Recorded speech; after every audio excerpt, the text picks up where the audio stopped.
Hello friends, आज की the Hindu newspaper editorial reading और एनालिसिस की क्लास में आप सभी का बहुत बहुत स्वागत है। आज की क्लास नेटवर्क में थोड़ा इशू होने के कारण हम लोग लाइव फॉर्म में नहीं कर पा रहे हैं, इसलिए मैंने ये वीडियो रिकॉर्ड कर दिया और आज की क्लास आपको रिकॉर्डेड फॉर्म में ही मिलेगी। दोनों क्लासों में कोई विशेष अंतर नहीं है। तो चलिए आज की क्लास एडिटोरियल की हम लोग स्टार्ट करते हैं। आज का जो हमारा टॉपिक है लिखा हुआ है living in the age of moral dystopia. अगर हम इस वर्ल्ड डिस्टोपिया को देखें, अगर वर्ल्ड डिस्टोपिया को देखें, जिसे डिस्टोपिया लिखा हुआ है, इसका अपोजिट अगर आपको देखना हो या समझना हो तो आप इसका अपोजिट समझ सकते हैं। इसका अपोजिट हो जाएगा यूटोपिया। यूटोपिया यूटोपिया इसका अपोजिट वर्ल्ड हो जाएगा डिस्टोपिया का। तो डिस्टोपिया का क्या मतलब हुआ? An imaginary place. तो यूटोपिया का ही मतलब एन इमेजिनरी प्लेस हो जाएगा। In which everything is extremely bad or unpleasant. ये डिस्टोपिया के लिए है। अगर हम इसको यूटोपिया के लिए लेंगे तो बस यहीं पे चेंज कर देंगे, अनप्लीजेंट की जगह प्लीजेंट। जहां हर चीज बेहतर या प्लीजेंट होती है वो आपका यूटोपिया कहलाएगा। तो यूटोपिया और डिस्टोपिया दोनों वर्ड को आपको एक दूसरे के साथ रिलेट करके देखना है।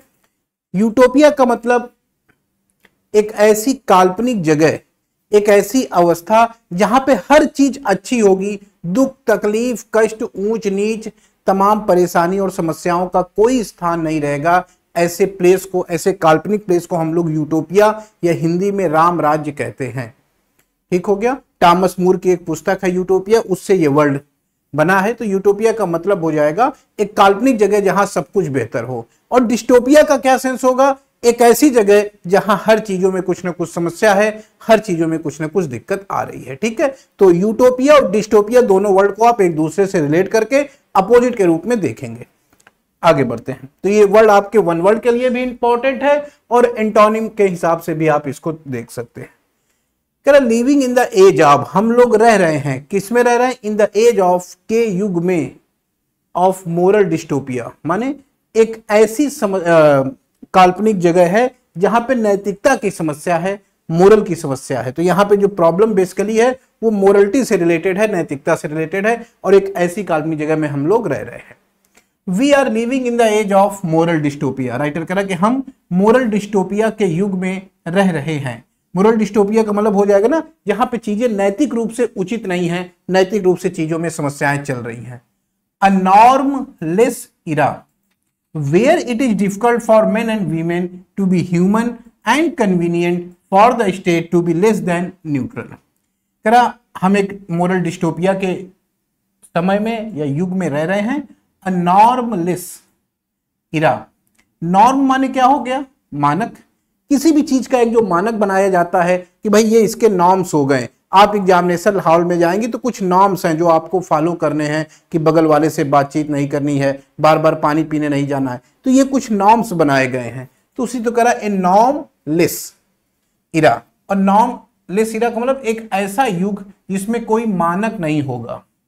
एक नॉर्मलेस इरा एक मानक रहित युग या समय। इरा माने समय या युग।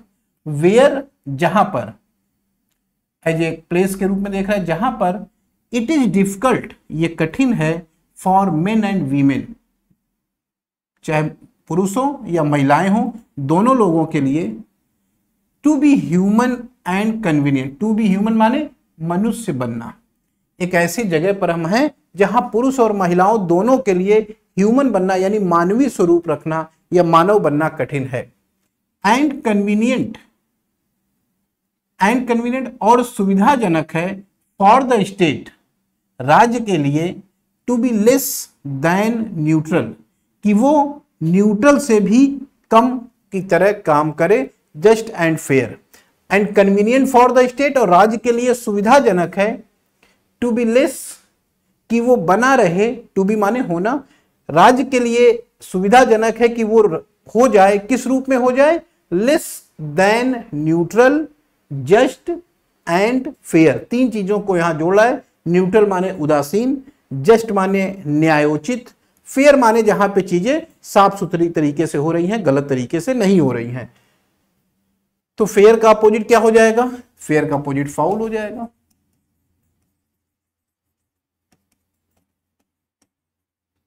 जैसे एक एग्जांपल आपको मैं बता दूं,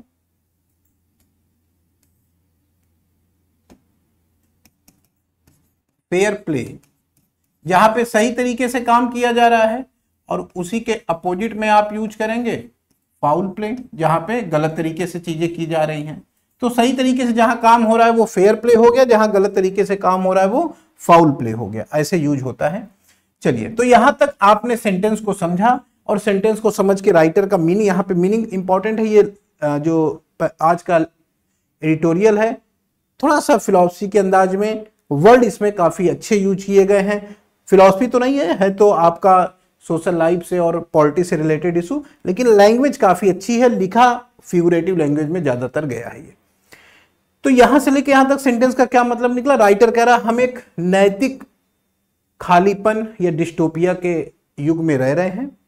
एक ऐसा युग है जिसमें मानक नहीं है कोई, और जहां पर पुरुष और महिलाओं दोनों के लिए ये चीज काफी कठिन हो जाती है कि वो एक मनुष्य के रूप में बने रहें, और राज्य के लिए ये चीज सुविधाजनक हो जाती है कि वो न्याय संगत हो, उचित हो और न्यूट्रल हो, इनसे भी कम हो। कहने का मतलब राज्य न तो न्याय करता हुआ दिखाई देगा, न चीजों में उचित व्यवहार करता हुआ दिखाई देगा, न ही आपके विभिन्न मामलों में न्यूट्रल दिखाई देगा। इन सबसे वो लो है, निचले स्तर पर है। आगे बढ़ते हैं। Leaders not only fail to keep their places. Leaders का यूज किया गया है, प्लूरल नाउन का यूज किया गया है। मैंने आपको बताया है कि कोई भी plural noun, countable plural noun का यूज हम लोग किसी भी सेंटेंस में पूरे समुदाय की विशेषता बताने के लिए कर रहे हैं, तो हम उसके पहले द का प्रयोग नहीं करते हैं। जैसे अगर हम कहें डॉग्स बार्क एट नाइट, तो ये सही है। लेकिन अगर हम कहें the dogs bark at night, तो ये गलत हो जाएगा। लेकिन अगर मैं कहूं द डॉग्स आर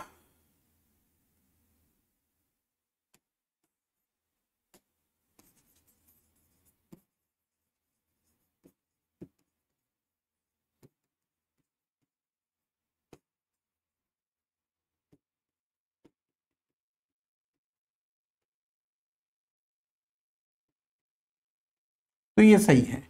अब आपको डिफरेंस देखना है, यहां पर जो प्लूरल नाउन आया है ये किसी ऐसी क्वालिटी को दर्शाने के लिए यूज हो रहा है जो पूरे ग्रुप से रिलेटेड है। तो अगर हम प्लूरल नाउन का प्रयोग पूरे ग्रुप की कोई कॉमन फीचर बताने के लिए कर रहे हैं, कुछ पर्टिकुलर लोगों के लिए नहीं, बल्कि उस पूरे ग्रुप या उस पूरे कॉमन नाउन की कोई सामान्य विशेषता या कॉमन फीचर बताने के लिए कर रहे हैं, तो इस कंडीशन में हम उसके पहले आर्टिकल द का प्रयोग नहीं करते हैं, इसीलिए सेंटेंस सही है। और इस मीनिंग में अगर हम आर्टिकल द का प्रयोग करेंगे तो ये सेंटेंस गलत हो जाएगा। जैसे the dogs bark at night लिखेंगे, गलत हो जाएगा। लेकिन अगर प्लूरल नाउन का प्रयोग पूरे समुदाय की कोई कॉमन फीचर बताने के लिए ना किया गया हो, बल्कि कुछ लोगों की कोई पार्टिकुलर बात, कुछ लोगों की बात बताने के लिए किया जा रहा है, तो वहां पर आप उसके साथ द लगा के लिखेंगे।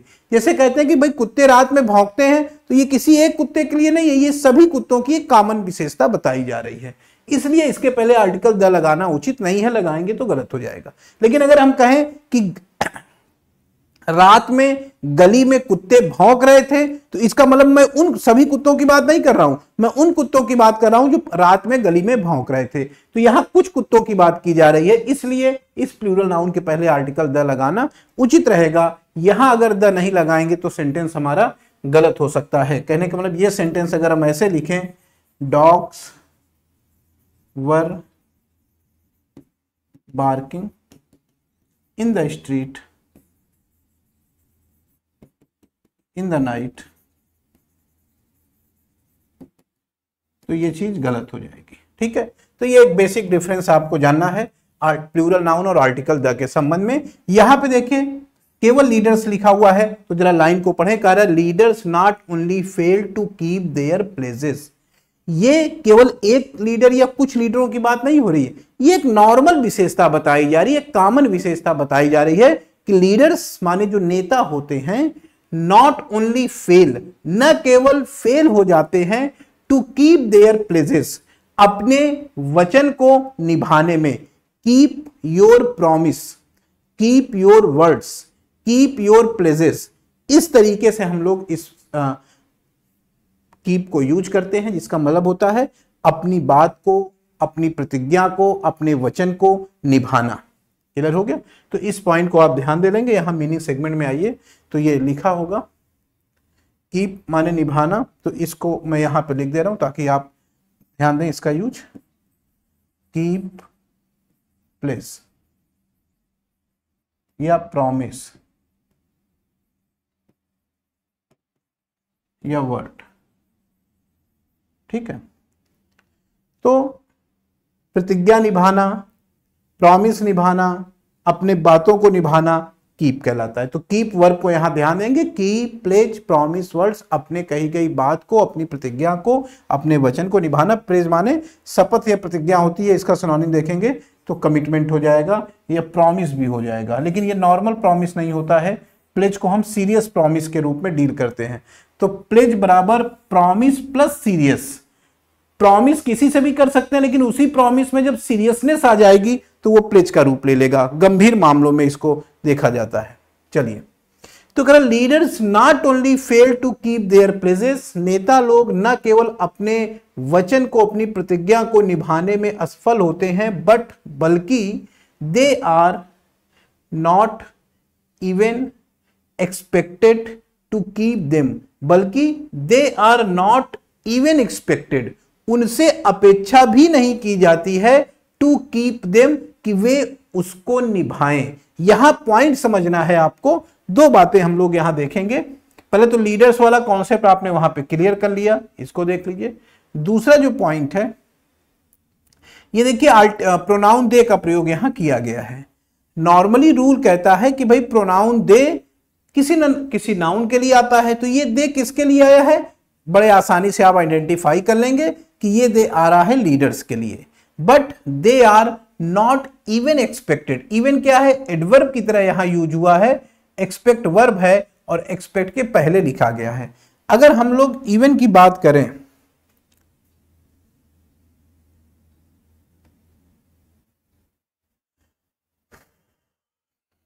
अगर हम लोग इवन की बात करें, यहीं मैं लिख दे रहा हूं, अगर हम इवन की बात करते हैं तो ये जो वर्ड है, ये वर्ड आपका एडजेक्टिव की तरह भी यूज होता है और एज ए एडवर्ब भी यूज होता है। और इसका मीनिंग, कई मीनिंग है, लेकिन एक मतलब भी होता है। एडवर्ब की तरह यूज करेंगे तो इसका मतलब भी निकलेगा, और इवन की तरह यूज करेंगे तो इसका मतलब सम या बराबर करके निकलता है। ठीक है।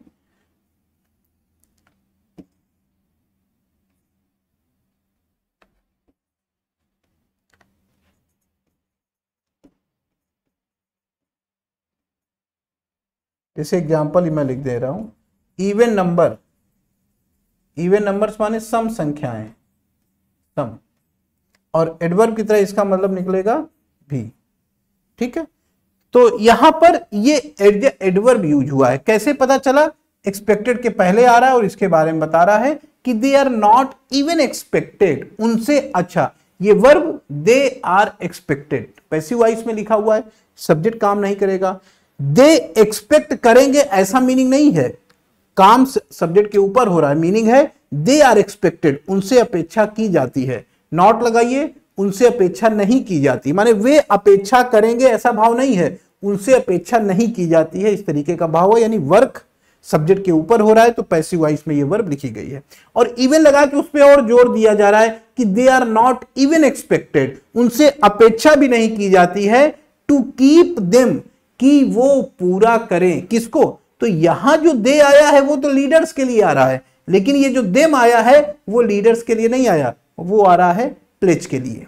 कि लीडर्स न केवल अपने द्वारा किए गए प्रतिज्ञा या शपथ या वचन को पूरा करने में असफल होते हैं, बल्कि उनसे ये अपेक्षा भी नहीं की जाती है कि वो अपनी बातों को पूरा करें।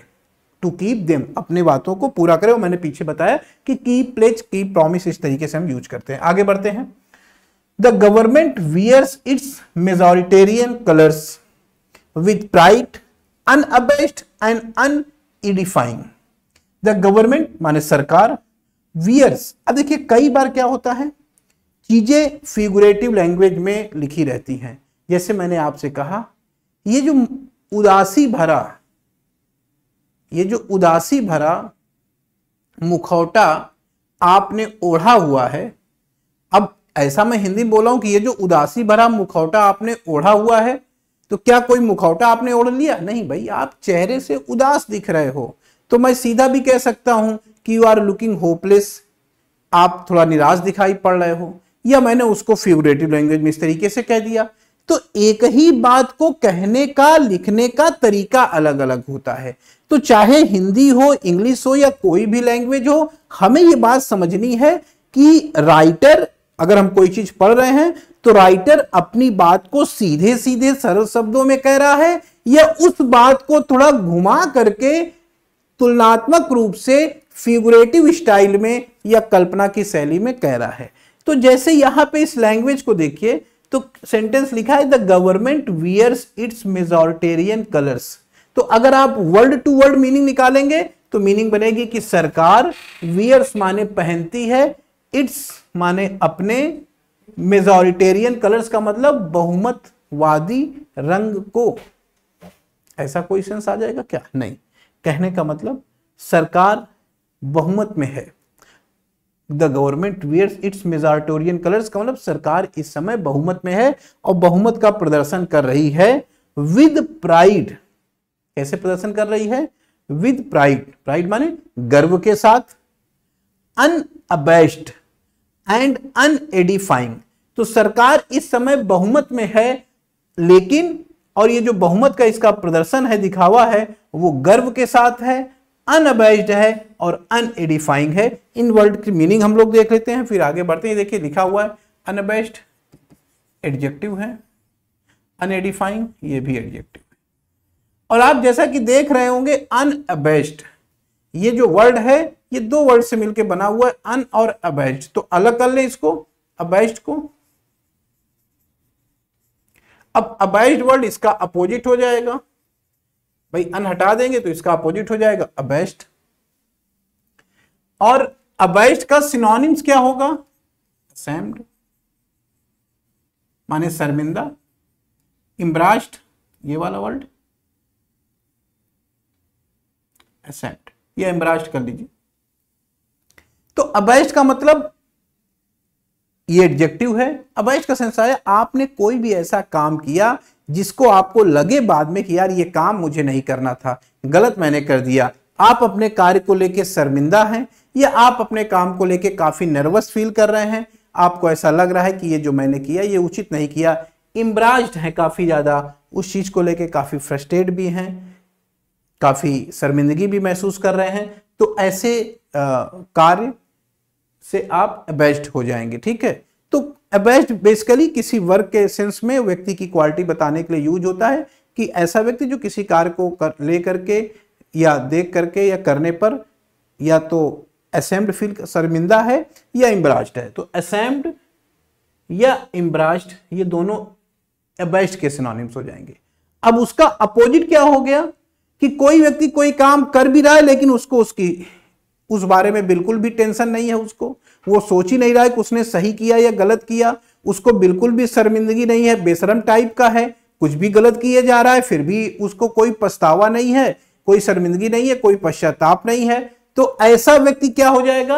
अनअबेस्ड। तो आप समझ गए, अपने कार्य को लेकर के आपको लग रहा है कि भाई मुझसे गलती हुई, आप शर्मिंदगी महसूस कर रहे हैं, परेशान महसूस कर रहे हैं, अबेस्ड हो जाएंगे, असेम्ड हो जाएंगे, एम्ब्रास्ड हो जाएंगे। तीनों वर्ड एक दूसरे के सिनोनिम्स है। और अगर आपको अपने कार्य को लेकर के शर्मिंदगी महसूस नहीं है, कोई परेशानी नहीं है, कोई तनाव नहीं है, आपने कहा जो है सब सही चल रहा है, तो आप अपने कार्य को लेकर अनअबेस्ड हो जाएंगे। Unabashed is equal to not ashamed. ध्यान दीजिएगा, नॉट एम्ब्रास्ड, ये नॉट यहां जुड़ा हुआ है, नॉट असेम्ड, नॉट एम्ब्रास्ड, बाकी इस तरीके से। ठीक है, ये तो बात आई अबेस्ट की। अब इसी तरीके से अगर हम लोग अनएडिफाइंग लिखा हुआ है, इसका अपोजिट देखें तो इसका अपोजिट हो जाएगा एडिफाइंग, ये भी एडजेक्टिव है, ठीक है। एडिफाइंग, तो एडिफाई करने माने एडिफाई का मतलब क्या हुआ, कोई चीज जो सुखद है, सुहावनी है, अच्छी है, जिसको लोग प्रशंसा कर रहे हैं, प्रेज कर रहे हैं, आपका कोई बिहेवियर, आपका कोई एक्शन, आपका कोई नेचर, इसको लोग पसंद करते हैं, वो एडिफाइंग हो जाएगा। और उसका अपोजिट अगर हम सोचेंगे तो अनएडिफाइंग हो जाएगा, जहां पर यह भाव देगा कि ये ऐसी चीज है जिसको लोग ना तो पसंद कर रहे हैं और ना ही लोग उस चीज में उस बारे में बात करना चाह रहे हैं। तो अनएडिफाइंग को एडिफाई से रिलेट करिए। पहले एडिफाई का मतलब समझिए कि जो एडिफाई वर्ड है वो क्या सेंस देता है, वो सेंस देता है कि कोई भी काम आप जो कर रहे हैं वो काम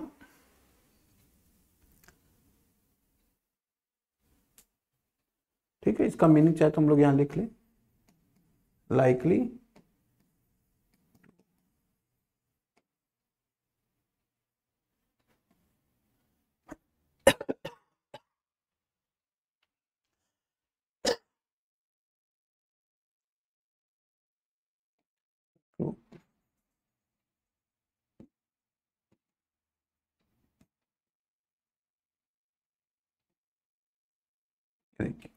तो एडिफाइंग का मतलब हुआ ऐसी चीज जो आपके चरित्र को आगे बढ़ाए, जो आपकी चीजों को बेहतर बनाए, वो एडिफाइंग हो गया। और उसके अपोजिट में आ जाएंगे तो अनएडिफाइंग हो जाएगा, जो चीजें बेहतर नहीं हैं, पसंद नहीं की जा रही हैं, तो वो अनएडिफाइंग होगा। अब वापस आते हैं अपने सेंटेंस में। तो जो सरकार का रवैया है, the government wears its majoritarian colours, सरकार ने अपना बहुमतवादी चोला ओढ़ रखा है या बहुमत का प्रदर्शन कर रही है, गर्व के साथ, बिना किसी शर्म के, अनअबैस्ड, बिना जो काम कर रही उस कार्य के लिए कोई पछतावा नहीं, कोई शर्म नहीं है, एंड अनएडिफाइंग, और वो काम लोगों के द्वारा पसंद भी नहीं किया जा रहा है, माने उसके काम, उसका जो प्रदर्शन है वो गर्व के साथ है, बिना किसी शर्म के है, और चीजें सही ना होकर के गलत दिशा में है। आ गया ये, यानी उसको हम प्रशंसा नहीं कर सकते हैं, उसको हम बढ़ावा नहीं दे सकते हैं, वो व्यक्ति के व्यक्तित्व को बढ़ाने की बजाय घटाने वाली है। एडिफाई नहीं कर रहा है लोगों के विचार और व्यक्तित्व को, अनएडिफाइंग कर रहा है, कहीं कहीं डाउन कर रहा है। यहां पे आके सेंटेंस खत्म हो गया।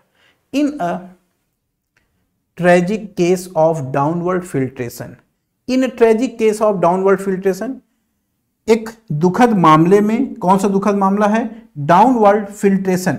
फिल्टर करने का मतलब क्या हुआ, चीजों का ऊपर से नीचे, नीचे से ऊपर आना, ऊपर से नीचे की तरफ चीजें अगर जा रही हैं तो ये फिल्टर होती चली जा रही। फिल्टर माने छन्ना किसी चीज का, ऊपर से कोई आपने पॉइंट डाला, मान लीजिए आटा है, ऊपर से आपने डाल दिया तो फिल्टर होके नीचे आ गया, तो फिल्ट्रेशन कह रहा है in a tragic case of downward filtration. और ये फिल्ट्रेशन कैसा हो रहा है, ऊपर से नीचे की तरफ। जैसे मान लीजिए एक किसी चीज में पानी या जमीन में आप पानी डालेंगे तो अगर धरती के ऊपर पानी गिरा रहा है तो वो पानी फिल्टर होता हुआ नीचे की तरफ जाएगा ना, तो डाउनवर्ड फिल्ट्रेशन हो गया।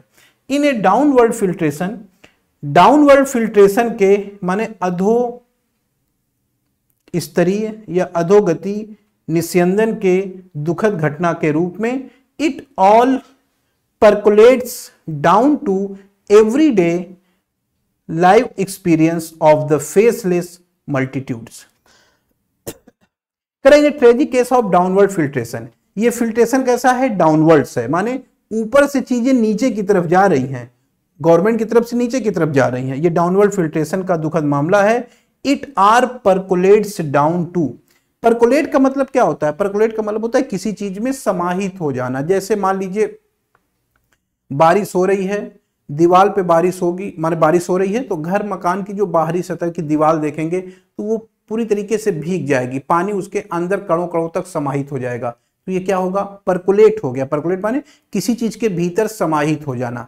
पानी के, वाटर के भी सेंस में हम यूज करते हैं, और इसी तरीके से विचारों का या तनाव भी कह सकते हैं, ज्यादातर आइडियाज के सेंस में कोई भी विचार व्यक्ति के, लोगों के मस्तिष्क में समाहित हो जाता है तो वो भी परकुलेट कहा जाएगा। पानी इत्यादि का किसी चीज के अंदर समा जाना वो भी परकुलेट कहलाएगा। तो ये मीनिंग आगे लिखी हुई है, आप देख लीजिएगा। ये परकोलेट वर्ब है आपकी। To gradually become known or spread through a group or society, ये विचारों के सेंस में यहां लिखा गया है कि कोई भी विचार है, कोई भी बात है, वो धीरे धीरे समाज के सभी लोगों तक फैल जाए, परकोलेट कहलाता है। ठीक उसी तरह जैसे बारिश हो रही है तो पानी धीरे धीरे दीवार में फैलता है और पूरी दीवार को भिगो देता है, उसके अंदर समा जाता है। तो पानी के सेंस में भी, वाटर के सेंस में भी हम परकोलेट ले सकते हैं, और विचारों का किसी समाज या ग्रुप में फैल जाना भी परकोलेट कहलाएगा। ठीक है, तो दोनों तरीके से आप इस वर्ड को यूज कर सकते हैं। चलिए, तो सेंटेंस कह रहा है in a tragic case of downward filtration, ये जो अधोगति का फिल्ट्रेशन है इसके दुखद मामले में, it all percolates down to every day, ये ऑल माने सारी चीजें, परकोलेट्स माने समाहित होती जा रही है, डाउन माने नीचे की तरफ, to every day lived experience of the faceless multitude. Faceless माने जिसका कोई चेहरा नहीं है, मल्टीट्यूड माने असंख्य लोगों के, तो असंख्य या बिना चेहरे वाले असंख्य लोगों के लाइव एक्सपीरियंस माने दिन प्रतिदिन के अनुभवों में ये चीजें समाहित होती जा रही हैं।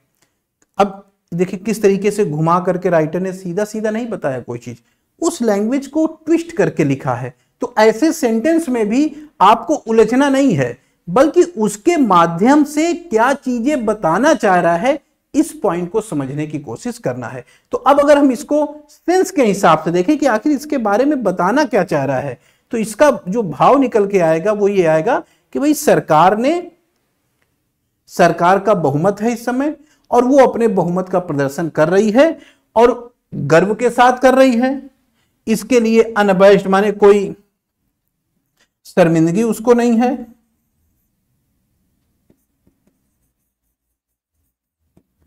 गर्व के साथ कर रही है, इसके लिए उसको कोई ना तो शर्मिंदगी है और न ही उसका ये व्यवहार नैतिकता इत्यादि को बढ़ाने वाला है या प्रशंसनीय है, ये प्रशंसा के योग्य नहीं है।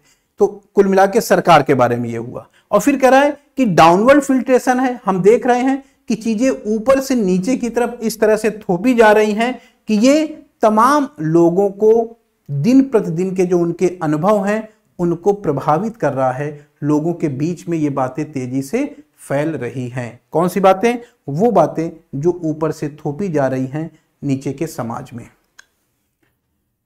तो यहां पर आपने सेंटेंस को देखा, राइटर ये बात बताना चाह रहा था कि हम एक ऐसे युग में रह रहे हैं जहां नैतिकता नहीं है या उसकी कमी है, और जहां पर लोगों के लिए मनुष्य बनना कठिन होता जा रहा है, वहीं राज्य के लिए ये सुविधाजनक है कि वो न्यूट्रल बना रहे, न्याय कम करे और लोगों के प्रति उसका उचित व्यवहार हो या ना हो, इससे कोई फर्क नहीं पड़ता है। और नेताओं के बारे में तो ये माना ही जाता है कि वो वादा पूरा नहीं करते हैं, और बल्कि उनसे अपेक्षा भी नहीं करनी है आपको कि वो वादा करें। और अगर हम गवर्नमेंट की बात करें तो सरकार का बहुमत है, लेकिन उसका रवैया घमंड से भरा हुआ है, शर्मिंदगी से भरा हुआ है और अनएडिफाइंग है, यानी हम उसके कार्यों की प्रशंसा नहीं कर सकते हैं। और अगर हम और आगे देखते हैं तो ये डाउनवर्ड फिल्ट्रेशन है, जहां चीजें ऊपर से नीचे की तरफ जा रही हैं और हर प्रत्येक दिन लोगों के दैनिक जीवन में तमाम ऐसी नकारात्मक बातें समाहित होती जा रही हैं, या वो आइडियोलॉजी समाहित होती जा रही है जो ऊपर से नीचे की तरफ ट्रांसफर की जा रही है। ये इसका भाव निकल के आया। आगे चलते हैं। मॉन्यूमेंट्स, कोई भी स्मारक हो, मॉन्यूमेंट माने स्मारक, buildings, historical buildings, monuments, offices and houses all seem to be judged by the faith or political predilections of their builders and occupants। कह रहा कोई भी हम स्मारक उठा लें, कोई भी स्मारक ले लें, लाल किला ले लें, ताजमहल ले लें, कुछ भी लें, ऑफिसेज, कोई भी गवर्नमेंट का ऑफिस की बात करें, एंड हाउसेज, और किसी भी घर मकान की बात करें, ऑल, ये सभी चीजें। अब देखिए इस तरीके से भी आपका ऑल का यूज किया जाता है कि आप प्लूरल नाउन लिख देते हैं या कोई भी नाउन लिख देते हैं और उस नाउन के बाद हम ऑल का यूज करते हैं। ठीक है, यहां ध्यान दीजिएगा। और ये वास्तव में ये जो ऑल होता है किसी भी नाउन के बाद जैसे आप लिखते हैं, तो कह रहा मॉन्यूमेंट्स, ऑफिसेज और हाउसेज, ये सारी चीजें सीम टू बी जज्ड, देखिए दो वर्ब है, एक है सीम और एक है टू बी जज्ड बाई।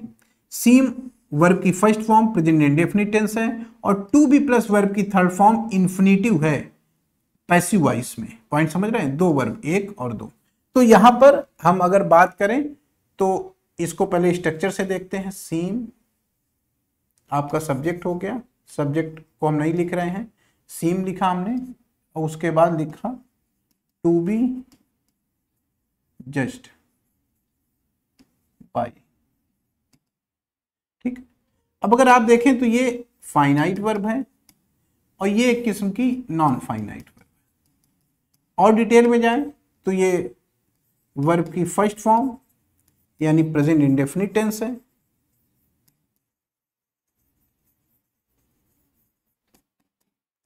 और अगर हम इसकी बात करें तो ये सिंपल इंफिनिटिव है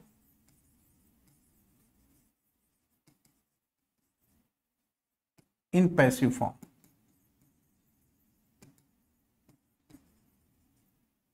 यानी टू बी प्लस वर्ब की थर्ड। ये वर्ब की बात करें तो ये पैसिव में नहीं है, ये एक्टिव फॉर्म में है। तो देखिए दो वर्ब लिखी हुई हैं, एक फाइनाइट है और एक नॉन फाइनाइट है। एक वर्ब एक्टिव में है, एक वर्ब पैसिव में है।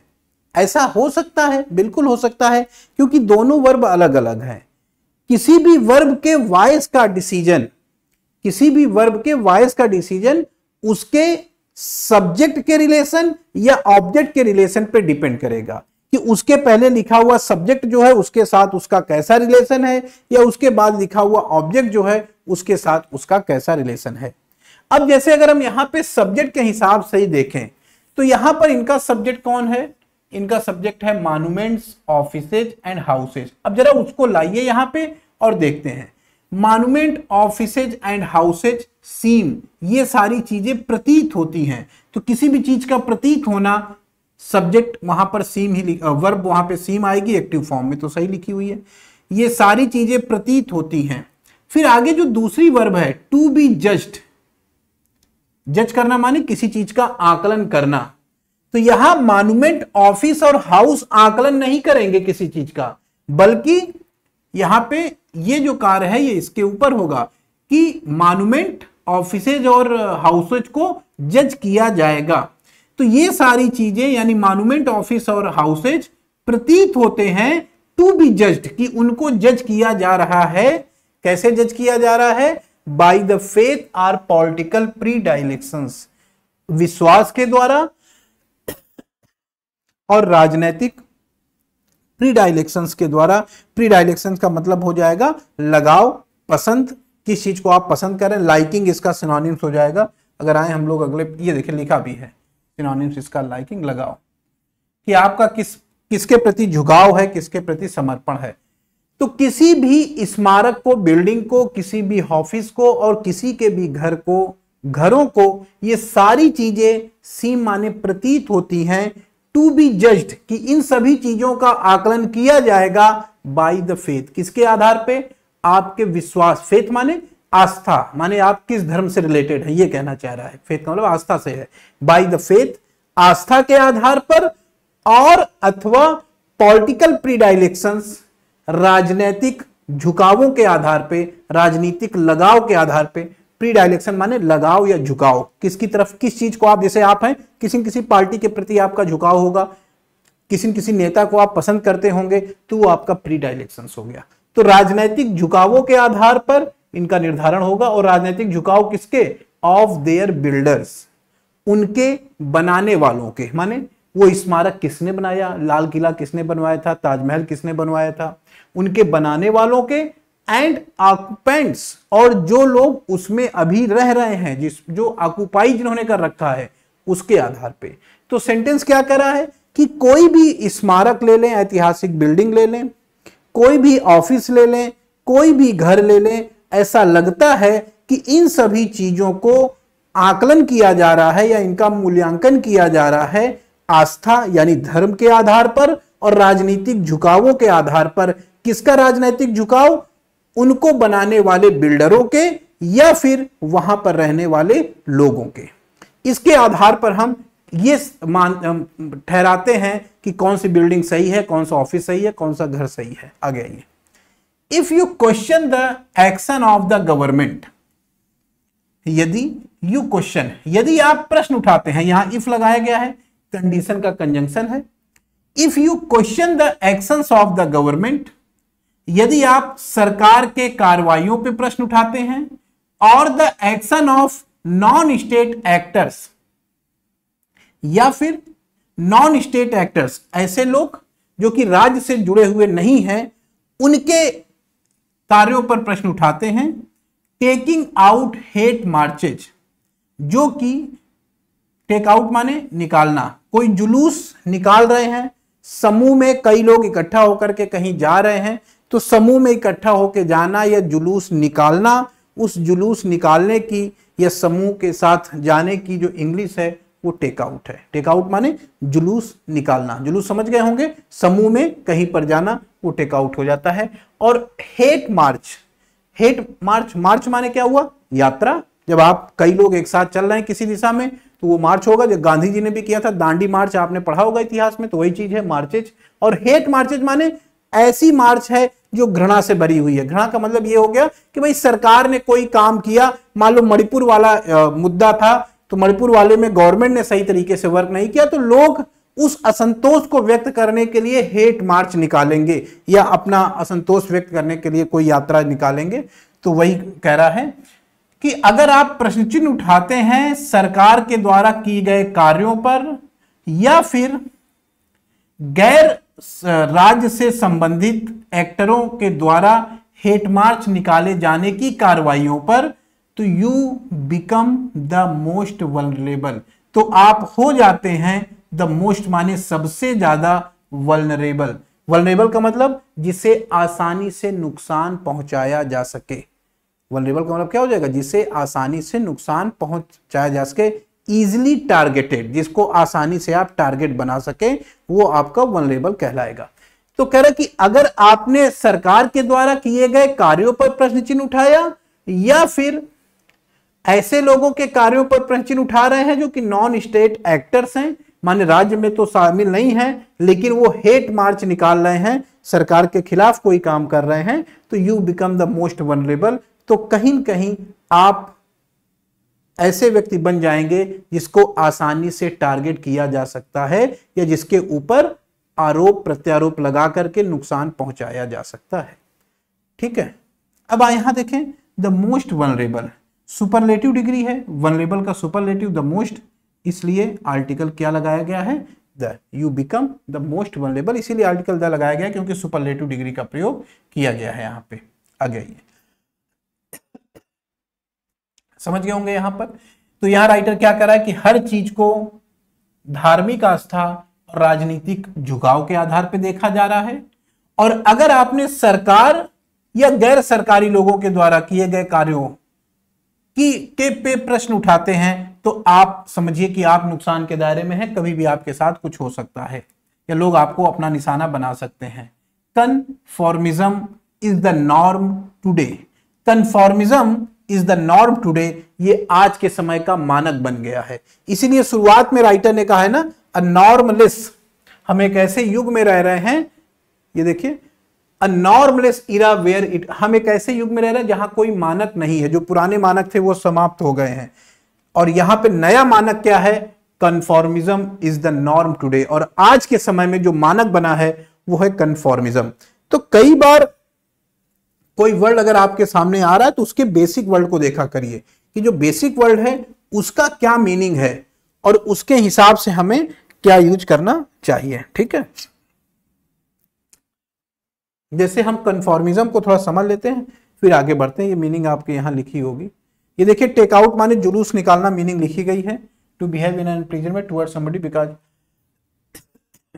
ठीक है, मार्च हो गया जुलूस। वल्नरेबल, कन्फॉर्मिज्म, हाँ कन्फॉर्म को देखते हैं। अगर हम लोग कन्फॉर्म की बात करें, कन्फॉर्म तो ये वर्ब है और इसमें आपको इसका पैटर्न ध्यान रखना है, कन्फॉर्म टू समथिंग या somebody। कन्फॉर्म टू समथिंग या somebody का क्या मतलब हो जाएगा? किसी भी चीज के इसको हम ऐसे कह सकते हैं, behave or think in the same way. ये कंफर्म हो गया, माने किसी चीज के समरूप होना या अनुकूल होना। Behave think in the same वे, अगर आप सरकार के जैसा सोच रहे हैं या आपके जैसा कोई सोच रहा है, आप अपने पिताजी की तरीके सोच रहे हैं, अक्सर यही होता है। घर के जो बुजुर्ग हैं उन्होंने जो बात कह दी वो ये सोच के चलते हैं कि हमारे बच्चे उस चीज को माने, हमारे विचारों से विरोध ना करें बल्कि हमारे विचारों के कंफर्म करें। Behave and think in the same वे, उसी तरह से व्यवहार करें जैसा वो चाह रहे हैं, उसी तरीके से सोचे जैसा वो चाह रहे हैं। तो ये कंफर्म टू हो जाता है, कंफर्म टू समबडी या समथिंग, किसी के अनुकूल या उसी के अनुरूप व्यवहार करना एक। दूसरा कंफर्म टू या विथ समथिंग, इसका मीनिंग निकल के आता है टू ओबे, माने पालन करना। टू ओबे, किस चीज का पालन करना? अ रूल अल्लाह, कोई भी नियम है, कोई भी कानून है, उसका पालन करना भी कंफर्म टू होता है। कंफर्म टू या विथ समथिंग, किसी नियम कानून के अनुरूप काम करना, जो नियम कानून बनाया गया है उसी के अनुरूप चलना, वो भी कंफर्म टू कहलाता है। तो किसी के अनुरूप होना हिंदी में लिख दे रहे हैं।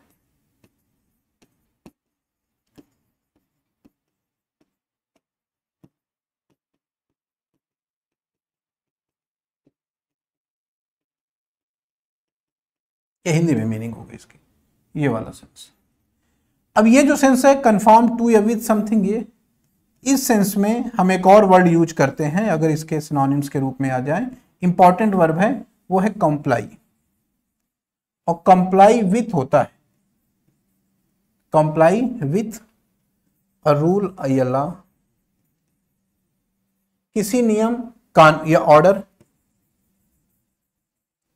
Comply with a rule law या ऑर्डर, क्या मीनिंग निकल के आता है? अनुपालन करना।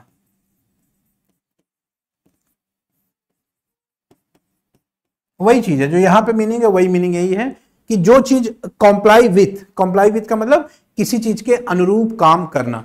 जैसे यहां आपने लिखा है ना to obey a rule law, यही सेम सेंस यहां भी निकल करके आएगा कंप्लाई विथ का भी, कि किसी नियम कानून के अनुरूप काम करना। तो यहां पे देखिए हम लोगों ने क्या देखा, दो वर्ड इंपॉर्टेंट वर्ड है, मैं फिर से इसको जरा अलग पेन से कर दे रहा हूं। एक तो देखिए कंफर्म टू समथिंग, किसी के अनुरूप सोचना या व्यवहार करना। कंफर्म टू या विथ, कोई रूल का लॉ है, किसी नियम कानून के अनुरूप काम करना या उसका अनुपालन करना। और इसी सेंस में इसका सिनोनिम्स है कॉम्प्लाई विथ। ये सारे वर्ड बड़े इंपॉर्टेंट हैं, आ चुके हैं एसएससी में।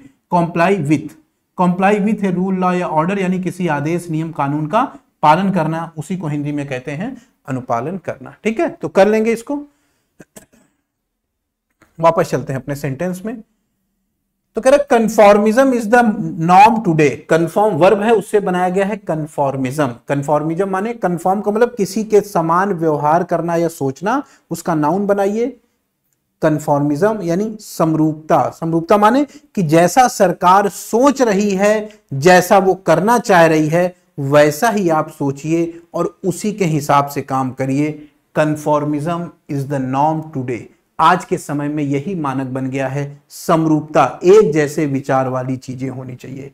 ह्यूमैनिज्म मानवता, जस्टिस न्याय, एंड फ्रीडम और स्वतंत्रता हैव ऑल बीन कंसाइंड, इन सारी चीजों को ढकेल दिया गया है टू द डीप फ्रीज, गहरे फ्रीज के अंदर, माने इन सबको इतनी गहराई में जमा दिया गया है जहां से ये वापस ना आ सके। To be retrieved at some indefinable point in future.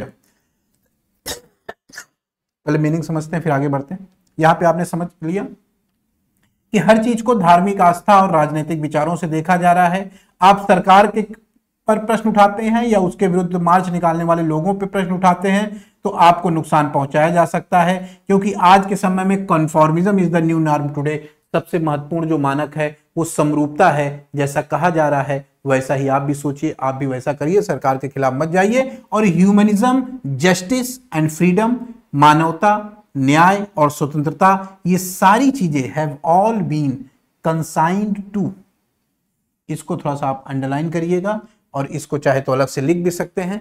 Consign to something होता है, मीनिंग अगले सेगमेंट में आप आएंगे तो लिखी हुई होगी। कंसाइन टू का क्या सेंस निकल के आता है, जैसे मैंने आपको बताया कि किसी भी चीज को कहीं पर भेज देना, ठीक है,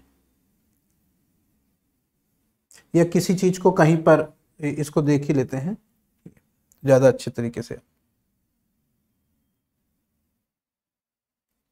हाँ, ये लिखा हुआ है कंसाइन टू, तो इसमें थोड़ा सा और चीजें हम लोग ऐड करेंगे क्योंकि ये पूरी नहीं है। कंसाइन टू का मतलब छुटकारा पाना, हिंदी में लिखा है to put something somewhere in order to get rid some of, ठीक है। किसी चीज को कहीं पर कंसाइन टू करना माने किसी को किसी रूप में ढाल देना या किसी जगह भेज देना, दो सेंस में, किसी को किसी रूप में ढालना या किसी को कहीं पर भेज देना, यानी उससे छुटकारा पाना। इसका एक एग्जाम्पल मैं लिख रहा हूं कंसाइन टू का, इसे आप देखिएगा, यहां पे मैं लिख रहा हूं, लिखा है अ train accident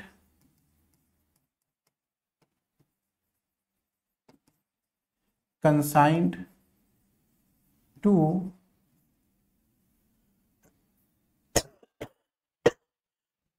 a train accident consigned him to a wheelchair।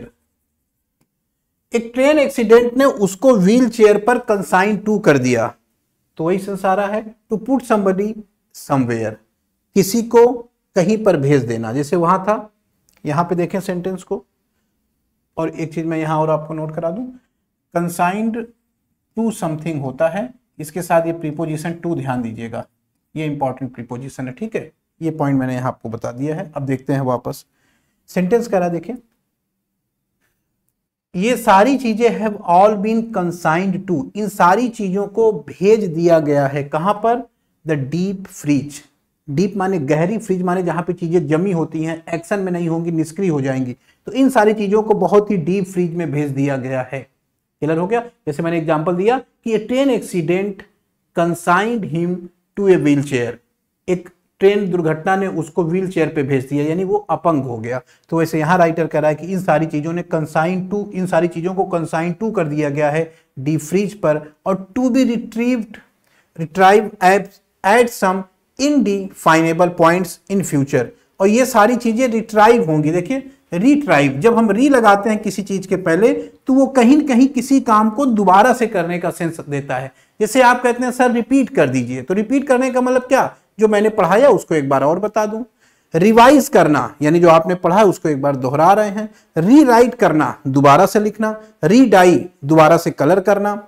तो री जो वर्ड प्रीफिक्स है, जब हम लगाते हैं तो किसी कार्य को दोबारा से करने का सेंस देता है। अक्सर इसके जो वर्ड होते हैं वो इस टाइप के सेंस देते हैं। तो जैसे लिखा हो रिट्राइव, तो रिट्राइव का क्या सेंस होगा, to bring or get something back, यानी किसी चीज को दोबारा से प्राप्त करना, ठीक है। और इनडिफाइनेबल, ये भी मीनिंग देख लेते हैं। देखिए ये मीनिंग किससे बनी हुई है, ये बना है डिफाइन से। डिफाइन इसकी वर्ब है। डिफाइन करना माने किसी चीज को व्यक्त करना, और डिफाइन वर्ब से एडजेक्टिव बनाएंगे डिफाइनेबल, जिसको व्यक्त किया जा सके, और उसके पहले इन लगा देंगे प्रीफिक्स के रूप में। तो इन लगाने पे निगेटिव सेंस देता है, जैसे एक्टिव और इनएक्टिव। उसी तरीके से डिफाइनेबल और इनडिफाइनेबल।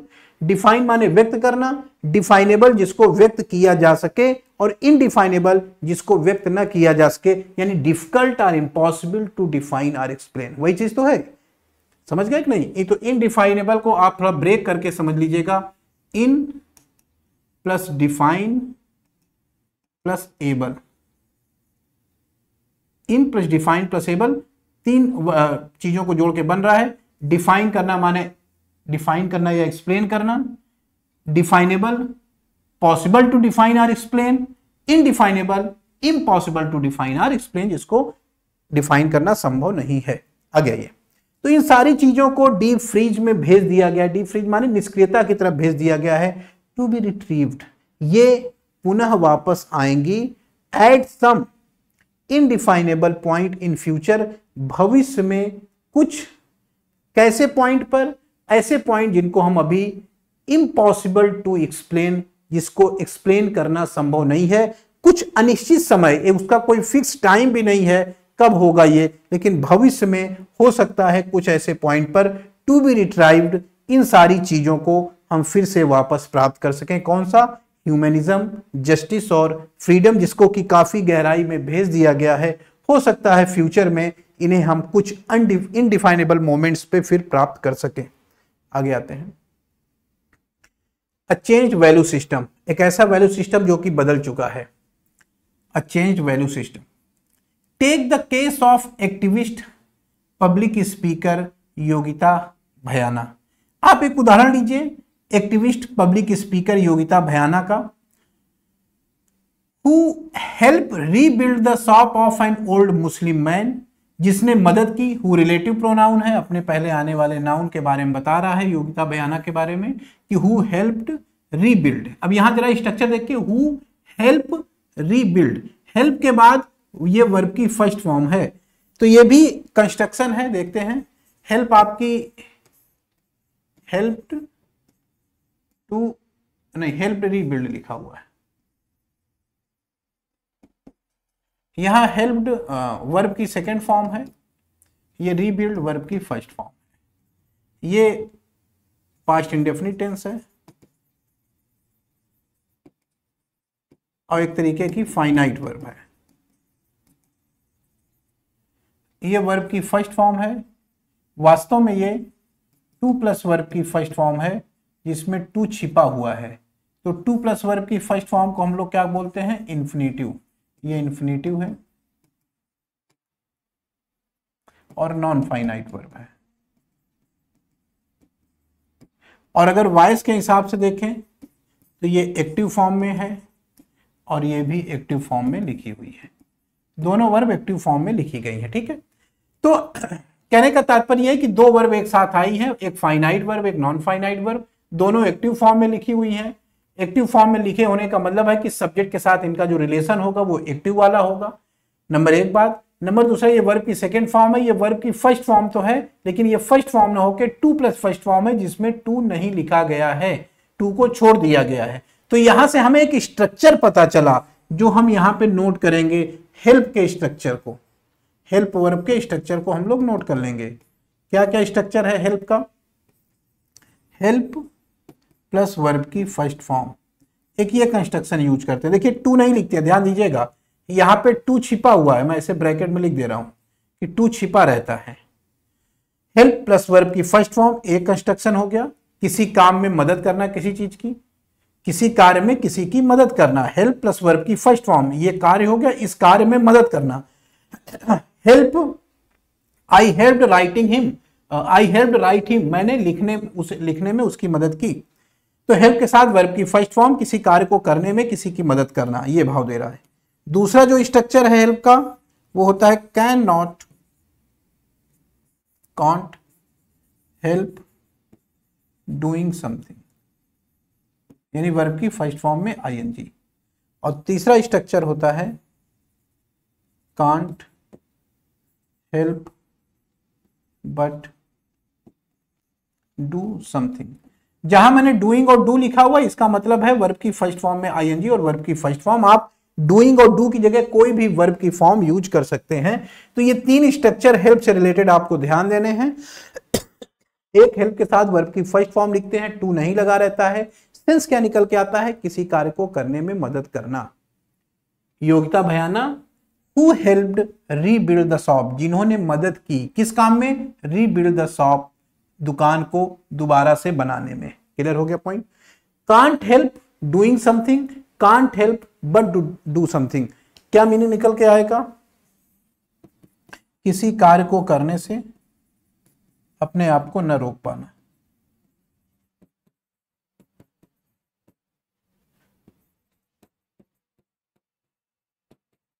अपने आप का मतलब सब्जेक्ट से है, जो भी सब्जेक्ट होगा।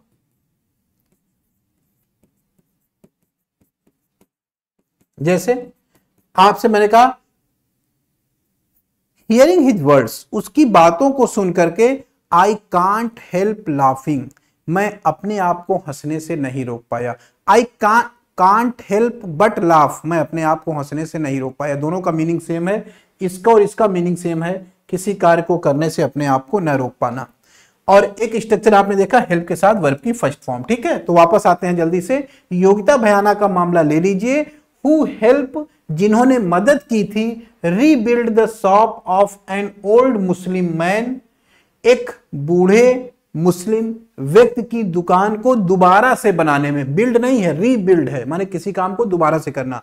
जिन्होंने एक बूढ़े मुस्लिम की दुकान को दोबारा से बनाने में मदद की थी। डेज आफ्टर, कुछ दिनों के बाद। Goons had set it on fire, कब मदद की थी? कुछ दिनों के पश्चात, जब गूंस माने हुए गुंडे लोग, गूंस माने गुंडे या बदमाश मवाली टाइप का आदमी। Had set it on fire, ये फ्रेज है, इसको थोड़ा ध्यान दीजिएगा। Set something on fire meaning लिखी हुई है, हम यही बता, ये देखिए, set something on fire. Set something on fire का मतलब होता है किसी चीज में आग लगाना। सेट समथिंग ऑन फायर, किसी चीज में आग लगाना, आग जलाना नहीं। देखिए समझिएगा, आग जलाना अलग है, आग लगाना अलग है, दो अलग अलग चीजें। भाई किसी चीज में आग लगा रहे हैं माने उसको नष्ट करने का विचार है, और आग जला रहे हैं तो पॉजिटिव है। कुछ पॉइंट समझ, दोनों अंतर है ना। आग जलाना और आग लगाना अलग अलग चीजें। तो सेट समथिंग ऑन फायर या पुट समथिंग ऑन फायर, दोनों का एक ही मतलब है, इसको ध्यान देना है, आग लगाना। और अगर आग जलाना हो जाएगा तो ये लीट द फायर हो गया। ठीक है, लिट फायर, आग जलाना, तो अलग अलग चीज है। तो आग लगाने की इंग्लिश क्या करेंगे भाई बताइए? Set on fire. Set something, something माने जैसे स्कूटी में आग लगा दी तो सेट स्कूटी ऑन फायर। दुकान में आग लगा दी, set shop on fire. Police station में आग लगा दिया, set police station on fire, या put police station on fire. इस तरीके से आप इस पर्टिकुलर फ्रेज या वर्ब को यूज करते हैं, तो इसका थोड़ा ध्यान देना है आपको। वापस आइए, आग लगाने के सेंस में है, जलाने के सेंस में नहीं। जलाने की अंग्रेजी लिट हो जाएगी। Had set it on fire, जहां पर कुछ बदमाशों ने उसकी दुकान पर आग लगा दिया था। इन गुरुग्राम, गुरुग्राम में, तो गुरुग्राम में गुंडों ने उनकी दुकान को आग लगा दिया था। उसके कुछ दिनों के पश्चात योगिता भयाना ने, जो कि एक्टिविस्ट पब्लिक स्पीकर हैं, उन्होंने एक बूढ़े मुस्लिम व्यक्ति की दुकान को दोबारा से बनाने में मदद की। अगर हम ये मामला लें, ये उदाहरण लें, तो the moment this news was shared on social media, the moment, जिस समय, this news was shared on social media, ये न्यूज सोशल मीडिया में प्रकाशित हुई। Along with video of the grateful man, along with माने साथ में, किसके साथ में? Video of the grateful man, उस कृतज्ञ व्यक्ति। ग्रेटफुल माने भाई जैसे जिसकी आपने मदद किया तो वो आपके प्रति ग्रेटफुल हो जाएगा ना, आभारी हो जाएगा। आप ही हैं, आप जा रहे हैं, किसी की आपने हेल्प कर दी तो वो व्यक्ति ग्रेटफुल महसूस करेगा, आभारी महसूस करेगा। स्पेलिंग जरूर देखिएगा। जैसे ही उस ग्रेटफुल व्यक्ति का वीडियो सोशल मीडिया पर शेयर हुआ, मैनी ट्रोल्ड मिस्टर भयाना, कई लोगों ने मिस भयाना को, मिस्टर मैंने बोल दिया गलती से, कई लोगों ने मिस भयाना को ट्रोल करना शुरू कर दिया। ट्रोल करना क्या होता है आप जान रहे होंगे, सोशल मीडिया पे लोगों को ट्रोल किया जाता है। ट्रोल करना माने किसी का आलोचना करना, किसी को भला बुरा करना, या किसी के काम को ना पसंद करना। तो कई लोगों ने मिस भयाना को ट्रोल करना शुरू कर दिया।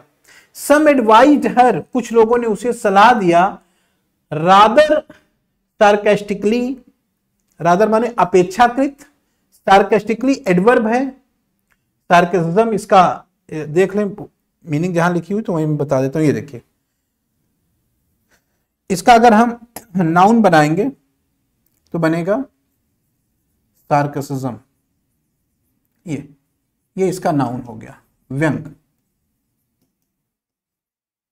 माने किसी के ऊपर जो आप उसका मजाक उड़ाते हुए, ये लिखा है ना सार्केसिज्म, किसी व्यक्ति का मजाक उड़ाते समय उसके खिलाफ जो आप टिप्पणी करते हैं वो सार्केसिज्म हो जाएगा। क्लियर हो गया? अब इसका एडजेक्टिव बनाएंगे तो सार्केस्टिक हो जाएगा। ये एडजेक्टिव है, इसका मतलब आएगा व्यंग्यात्मक या मजाकिया। ये व्यंग या मजाक हो जाएगा। ठीक है, और उसका जब एडवर्ब बनाएंगे, सार्केस्टिकली तो ये व्यंग्यात्मक तरीके से या मजाकियापूर्ण ढंग से, ये सेंस आता है। सार्केसिज्म, सार्केस्टिक और सार्केस्टिकली एक ही वर्ड से नाउन, एडजेक्टिव और एडवर्ब तीनों बने हुए हैं। व्यंग या मजाक, आप शब्द को अच्छे से समझ रहे होंगे। तो कह रहे कुछ लोगों ने उसे सलाह दिया, लेकिन ये सलाह वैसी सलाह नहीं जैसे मैं आपको दे रहा हूं, ये रादर सार्केस्टिकली माने व्यंग्यात्मक रूप से सलाह दिया। और व्यंग्यात्मक कई बार हम लोग बोलते हैं ना, तो इसे व्यंग्यात्मक रूप से सलाह दिया कि to go and help another, कि वो जाए और मदद करे। यहां देखिए एंड से दो वर्ब को जोड़ा जा रहा है, तो दोनों की फॉर्म सेम है, एक पॉइंट। और दूसरा पॉइंट मैंने आपको बताया है कि जब हम दो इन्फिनेटिव को एंड से जोड़ते हैं तो पहली वाली इन्फिनेटिव के साथ टू लिखते हैं, लेकिन दूसरे वाले इन्फिनेटिव के साथ टू का प्रयोग नहीं किया जाता है। तो ये सही लिखा हुआ है, टू गो एंड हेल्प। इसका गलत वर्जन क्या होगा, इसका रॉन्ग वर्जन होगा to go and to help. अगर मैं यहां पे to go and to help लिख दूं तो समझिए ये चीज जो लिखी हुई है वो गलत हो जाएगी। तो व्यंग्यात्मक तरीके से कुछ लोगों ने उसको सलाह दिया कि वो जाए और मदद करे अनदर 50-60 मेन, अन्य 50-60 लोगों को। भाई आपने मदद किया है उस बूढ़े आदमी की, तो जाइए सड़क पे और 50-60 लोगों की मदद कीजिए। डाउन द रोड, सड़क के किनारे पर जो हैं, हु हैड सफर्ड टू, जो कि प्रभावित हुए थे, किससे, दंगों में, जो कि दंगों में प्रभावित हुए हैं। आप जाइए सड़क के किनारे या बैठे हुए उन 50-60 लोगों की भी मदद कीजिए, अगर आपने यहां पर इनकी मदद की है। अदर रिमाइंडेड हर ऑफ, कुछ लोगों ने उसे याद भी दिलाया, the Hindu women in the neighbourhood, अपने पड़ोस में रहने वाली या पड़ोस में रहने वाली हिंदू महिलाओं के बारे में, कि जरा उनके बारे में भी सोचिए, जो हिंदू महिलाएं आपके पड़ोस में रह रही हैं, कुछ लोगों ने उसको यह भी याद दिलाया। तो यह रिमाइंड एक अच्छी वर्ड है, इसको हम लोग देख लेते हैं। देखिए रिमाइंड लिखा हुआ है ना, इसका स्ट्रक्चर ध्यान दीजिए, remind somebody of remind somebody, ये पैटर्न यूज होता है, तो इस पैटर्न को आपको ध्यान देना है। रिमाइंड somebody of something, या इसी को हम दूसरे तरीके से एक पैटर्न ये भी इसका यूज होता है, अगर आगे वर्ब लिखा हुआ है तो remind somebody to do something। किसी को कोई कार्य करना है तो कार्य करने की याद दिलाना। He reminded me to go to market, उसने मुझे याद दिलाया कि बाजार जाना है। किसी को देख के किसी चीज की याद आ जाना, रिमाइंड समबडी ऑफ समथिंग, या किसी चीज की याद दिला देना। तो कोई कार्य करना है तो ये स्ट्रक्चर, और किसी व्यक्ति या वस्तु को देख के किसी व्यक्ति या वस्तु की याद आ रही तो ये स्ट्रक्चर। आप दोनों कंस्ट्रक्शन को देख लीजिए रिमाइंड के साथ, या तो ऐसा पैटर्न यूज करेंगे या ऐसा पैटर्न। इंपॉर्टेंट वर्ब है, क्वेश्चन इस पे आ चुका है, तो ये प्रीपोजिशन के हिसाब से भी इंपॉर्टेंट है। और अगर आगे वर्ब लिखी रहेगी, एक्शन लिखा रहेगा, तो आप टू प्लस वर्ब की फर्स्ट फॉर्म का यूज करेंगे, इस चीज को ध्यान देना है। आईएनजी फॉर्म नहीं लिखेंगे, आईएनजी फॉर्म अगर हम लिखते हैं ये गलत हो जाएगा, ठीक है। चलिए, तो यहां पे करा कुछ लोगों ने याद दिलाया कि भाई अपने पड़ोस में जाकर के उन महिलाओं की याद दिलाई जो कि उसके पड़ोस में थी, हिंदू महिलाओं की। अब देखिए सेंटेंस आके यहां खत्म हो जाता है। अगर हम इस पूरे पॉइंट को देखें तो ये पूरा पॉइंट कोई नई बात नहीं बताता। अब जरा हम आते हैं पैसेज के एंगल से कि इस पूरे पैसेज में हमने क्या समझा। आप थोड़ा वापस जाइए, सोचिए कहां से चीजें शुरू हुई थी। चीजें शुरू हुई थी living in the age of moral dystopia. हम एक ऐसे युग में रह रहे हैं जहां नैतिकता का खालीपन है, नैतिकता समाप्त हो चुकी है। वो कहता है कि एक ऐसा समय है जहां पुरुष और महिलाओं से ये अपेक्षा की जाती है, सॉरी, पुरुष और महिलाओं के लिए ये कठिन है कि वो ह्यूमन मानवता भरा व्यवहार करें, और राज्य के लिए आसान हो गया है कि वो न्यूट्रल बना रहे, न्याय ना करे और गलत काम करे। नेताओं का तो ये स्वरूप ही है कि वो वादे करते नहीं हैं, और सॉरी वादे करते हैं तो उसको निभाते नहीं हैं, और ऐसा अपेक्षा भी की जाती है कि वो वादों को निभाएंगे नहीं। और कह रहा चीजें ऊपर से नीचे की तरफ जा रही हैं, सरकार का जो रवैया है वो बेशर्मी से भरा हुआ है, और कोई भी पॉजिटिव काम नहीं हो रहे हैं। और कह रहा कि अगर आपने सरकार की कार्रवाई पर या उसके विरोध में कुछ ऐसा काम भी कर दिया तो लोग आपके ऊपर उंगली उठाने लगेंगे, आपके ऊपर आप वनरेबल हो जाएंगे। और कह रहे हैं कि आज के समय में कन्फॉर्मिज्म जो है वो नया मानक है। नया जो मानक है वो कन्फॉर्मिज्म है, मतलब जो सिस्टम कह रहा है, जो सरकार कह रही है उसी के अनुरूप चलिए, उसके अपक्ष विपक्ष में जाएंगे तो आपकी आलोचनाएं की जाएंगी।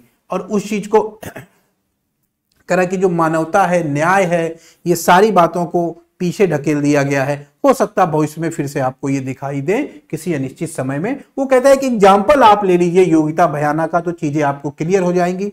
तो बातें उतनी ही थी कि नैतिकता समाप्त हो गई है, समरूपता हावी है, नैतिकता घटती जा रही है, समरूपता हावी है, जहां पे हर व्यक्ति को यह कहा जा रहा है हर चीज का डिसाइडेशन उसके धर्म और राजनीतिक विचारों के आधार पे हो रहा है। और ऐसा प्रयास है कि चीजें जैसा ऊपर से कही जा रही है उसी के अनुरूप लोग काम करें। अगर आप विरोध करते हैं तो आपकी भी आलोचना की जाएगी।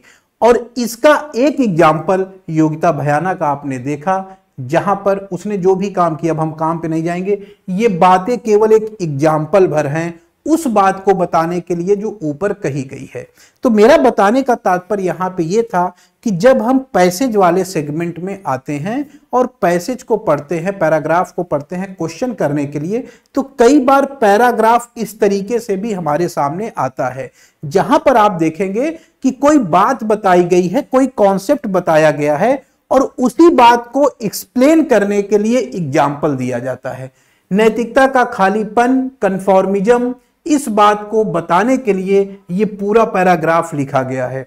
तो ऐसे में आप समझ जाया करिए कि भाई यहां पर कोई नई बात नहीं बताई जा रही है, जो राइटर ने पहले ही हमको बता दिया है कि समरूपता हावी है, आप वैसा ही कार्य करें जैसा लोग आपसे चाह रहे हैं, नहीं तो आपकी आलोचना होगी। अगर आप सरकार के मानकों के खिलाफ जाते हैं, और उसी बात को पुष्ट करने के लिए एक पैराग्राफ दे दिया गया पूरे एग्जाम्पल के साथ। तो जब हम एग्जाम में पैराग्राफ को पढ़ेंगे, या अगर मैं पढ़ रहा हूं इस चीज को, तो जैसे यहां पे आऊंगा तो मैं समझ जाऊंगा कि जो बात ऊपर बताई गई है उसी का एग्जाम्पल है यहां पे। और फिर मैं क्या करूंगा, अपनी स्पीड को बढ़ा दूंगा, बहुत जल्दी जल्दी से चीजें देख करके यहां पहुंच जाऊंगा। क्यों? क्योंकि ये चीजें मेरे लिए बहुत महत्व नहीं रखती हैं पैराग्राफ के हिसाब से। क्यों? क्योंकि अब बात आते हैं कि पैराग्राफ के लास्ट में तो हमको करना क्वेश्चन है। क्वेश्चन या तो कॉन्सेप्ट से रिलेटेड होगा जो कि हम ऑलरेडी समझ चुके हैं, या उसके एग्जाम्पल से रिलेटेड होगा। अगर एग्जाम्पल से रिलेटेड हुआ तो वापस आकर के देख लीजिएगा क्या लिखा है, पढ़िएगा, क्वेश्चन टिक कर दीजिएगा। कॉन्सेप्ट से रिलेटेड हुआ तो कॉन्सेप्ट आप पीछे समझ चुके हैं, उसके आधार पे क्वेश्चन कर देंगे। तो ये समझ आपको डेवलप करनी है कि ऐसे पैराग्राफ जिसमें कॉन्सेप्ट और एग्जाम्पल दिए रहते हैं, वहां एग्जाम्पल में बहुत ज्यादा समझने की कोशिश नहीं करनी है, वहां उसके कॉन्सेप्ट को समझने की कोशिश करनी कि भाई मूल बात क्या है, किस बात को बता रहा है, और फिर आगे क्या उसी बात को साबित करने के लिए उदाहरण दे रहा है। तो जो उसने एग्जाम्पल दिया 4, 5, 6, 7, 8 लाइनों में, वो एग्जाम्पल हमारे लिए महत्वपूर्ण नहीं, उस पर दिमाग ज्यादा मत लगाइए, सरसरी निगाह से जल्दी देख के आगे बढ़ जाइए।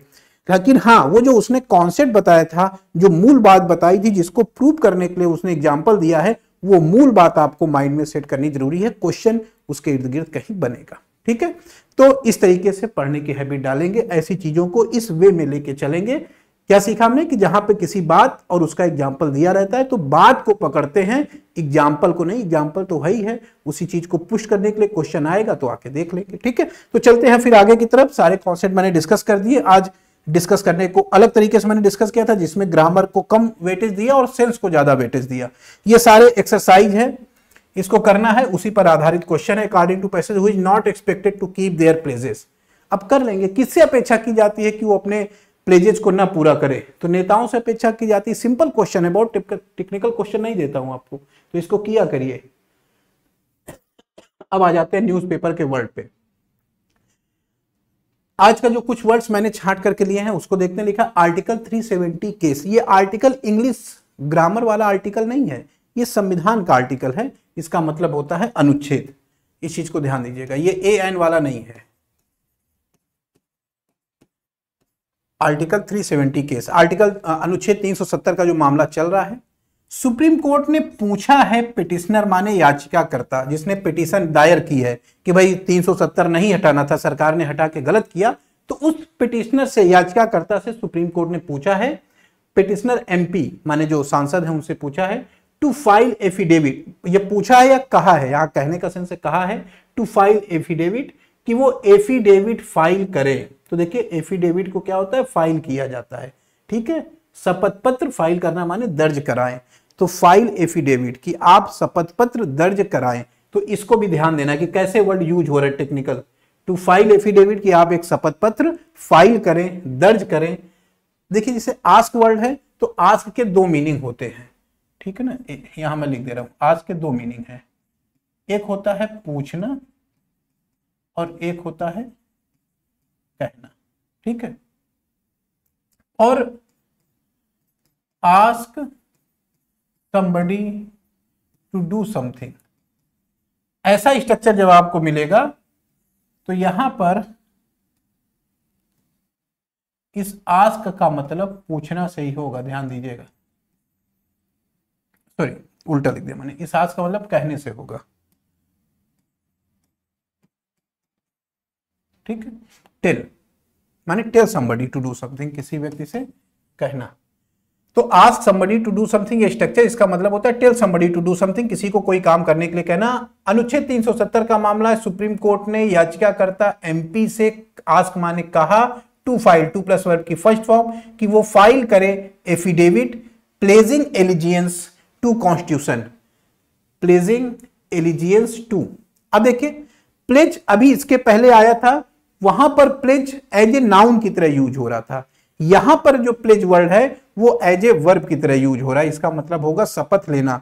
और ये अलायंस की मीनिंग लिखी हुई है, गलत मीनिंग लिख दी गई है, ये वर्ड नहीं है। फिलहाल इस अलायंस का मीनिंग देख लीजिएगा, एलिजियंस को मैं यहां बता दे रहा हूं, ठीक है, ये मीनिंग अलग है, अलायंस की मीनिंग है, ध्यान दीजिएगा। यहां एलिजियंस लिखा हुआ है, अलग अलग वर्ड है, वो गलत टाइप हो गया है। एलिजियंस की अगर हम लोग बात करें तो एलिजियंस का मतलब होता है निष्ठा हिंदी में, या समर्पण। एलिजियंस जो वर्ड है जिसका मतलब क्या निकल के आता है, निष्ठा या समर्पण, किसी चीज के प्रति, सरकार के प्रति, संविधान के प्रति, अपने कर्तव्यों के प्रति निष्ठा या समर्पण को हम लोग एलिजियंस वर्ड की तरह यूज करते हैं, ठीक है। तो कर लेंगे। और प्लेज यहां पर एज ए वर्ब की तरह यूज हुआ है, इसका मीनिंग मैंने बता दिया, यहां उसका मतलब शपथ लेने से है।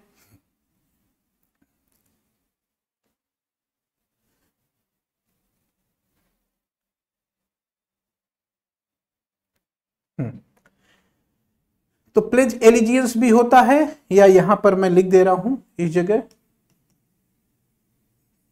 प्लेज या स्वीयर, स्वीयर एलिजियंस भी होता है।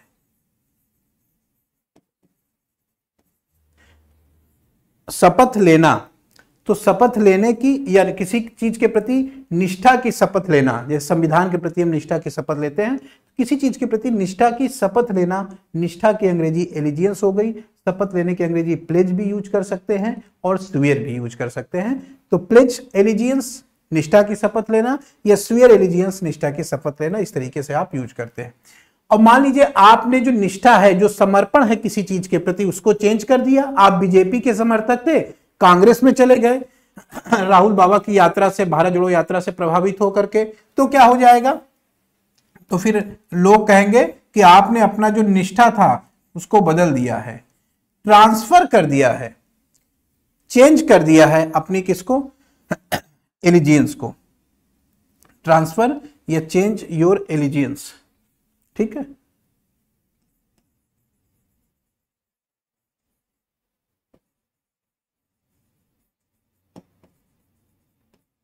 तो ये हो गया, ये एलिजियंस से वर्ड संबंधित हो गए।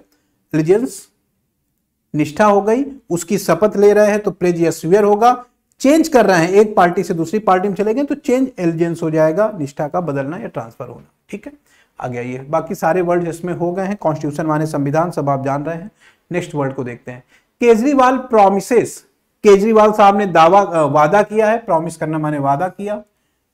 किस चीज का वादा किया है, टू वेव, ये वर्ड इंपॉर्टेंट है जिसके लिए मैंने यहां पे दिया है। वेव करना माने क्या होता है, माफ करना। कर्ज है, बिजली का बिल है, इस टाइप से चीजें हैं। पानी का बिल है, कह दिया जाएगा पानी का बिल आपसे नहीं लिया जाएगा, बिजली का बिल आपसे नहीं लिया जाएगा। तो इन सारी चीजों को माफ करना क्या कहलाता है, वेव कहलाता है। ठीक है, तो केजरीवाल साहब ने माफ कर दिया है प्रीवियस पावर बिल्स इन राजस्थान। राजस्थान में पहले के जो बिजली के बिल हैं उनको माफ करने का वादा किया। हर जगह ये यही वादा कर रहे हैं कि बिजली का बिल, पानी का बिल माफ कर देंगे आपको। फार्गो इसका सिनोनिम्स हो जाएगा। अगर आप इसका सिनोनिम्स पूछें वेव का, तो वेव का सिनोनिम्स फार्गो हो जाएगा। स्पेलिंग जरूर ध्यान दीजिएगा, एसएससी में क्वेश्चन आ चुका है ये। आगे बढ़ते हैं। Elusive tigress captured from human settlements in Kerala.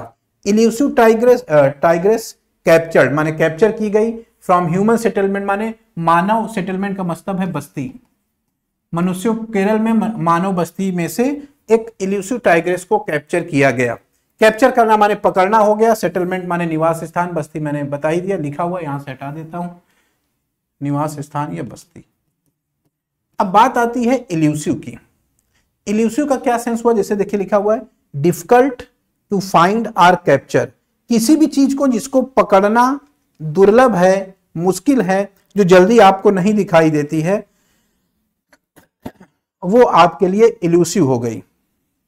जिसको पाना कठिन है वो इल्यूसिव का सेंस देगा, डिफिकल्ट टू फाइंड और कैप्चर।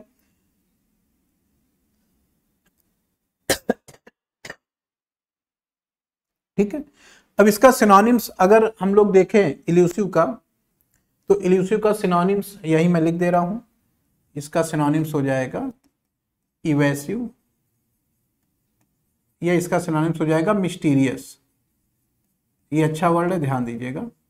मिस्टीरियस या इवेसिव इसका सिनोनिम्स हो जाएगा। डिफिकल्ट टू फाइंड और कैप्चर, इसको दुर्लभ भी कह सकते हैं हम, या जो बच के निकल जाए उसको भी कह सकते हैं। और यहां जो वर्ड इवेसिव आया है उसको थोड़ा हम लोग देख लेंगे।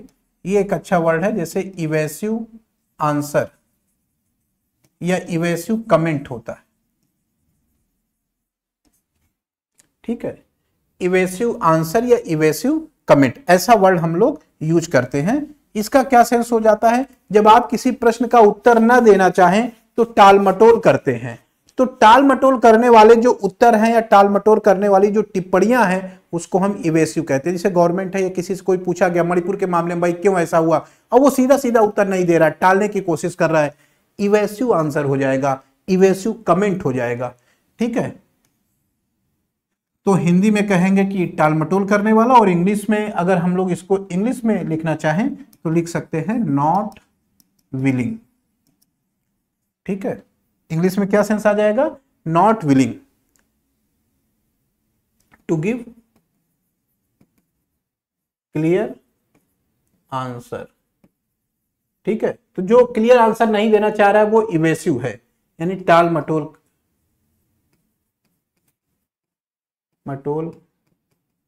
भरा हुआ या टाल मटोल करने वाला व्यक्ति के लिए यूज करेंगे, और अगर उसके लिए यूज करें तो इस तरीके से। तो इल्यूसिव हो गया दुर्लभ के सेंस में, जिसको पकड़ना मुश्किल है। टाइग्रेस माने फीमेल टाइगर, आप जान रहे हैं। आगे बढ़ते हैं। As powerful typhoons and hurricanes loom over shore lines around the world. Typhoon का मतलब चक्रवाती तूफान है, हरिकेन भी इसका सिनोनिम्स है। ठीक हो गया, आगे बढ़ते हैं। लूम ओवर, ये वर्ड देखिए यहां लिखा हुआ है। लूम का क्या सेंस होता है, कोई भी ऐसी चीज जो काफी डरावनी लग रही है आपको, वो आपके लिए लूम हो जाएगी। जैसे एक इसका इडियम्स भी है, मैं अगर लिख दूं यहां पर लूम लार्ज, इस इडियम से इसको समझा करिए, इडियम्स है, अब आ चुका है एसएससी में। लूम लार्ज यानी लूम लार्ज का मतलब क्या हुआ, कोई चीज काफी बड़ी या काफी डरावनी दिखाई पड़ना या प्रतीत होना। ठीक है, to be worrying or frightening.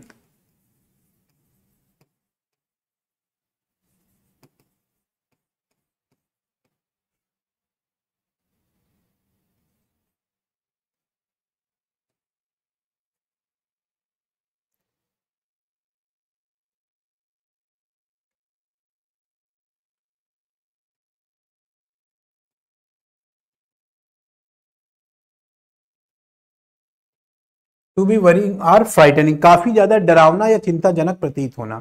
तो लूम लार्ज से ही आप लूम को समझने की कोशिश करेंगे। जैसे मान लीजिए इंग्लिश है, आपको इंग्लिश उतनी नहीं आती, कहीं कहीं आपकी इंग्लिश कमजोर है, तो जब भी आप इंग्लिश के क्वेश्चन करेंगे तो ये चीज इंग्लिश जो सब्जेक्ट है या उसके जो क्वेश्चंस हैं वो आपको लूम लार्ज लगेंगे, वो कहीं न कहीं डरावने प्रतीत होंगे, कहीं न कहीं आपको परेशान करने वाले प्रतीत होंगे, सिंपल चीजें भी काफी बड़ी आपको प्रतीत होंगी।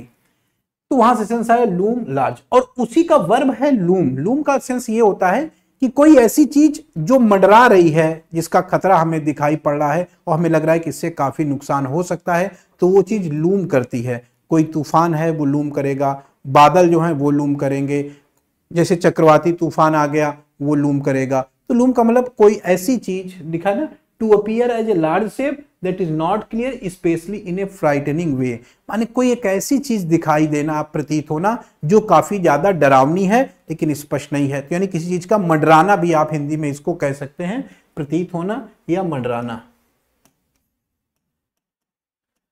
ठीक है, चलिए आगे बढ़ते हैं। शोर लाइन माने समुद्र का किनारा हो गया, ठीक है।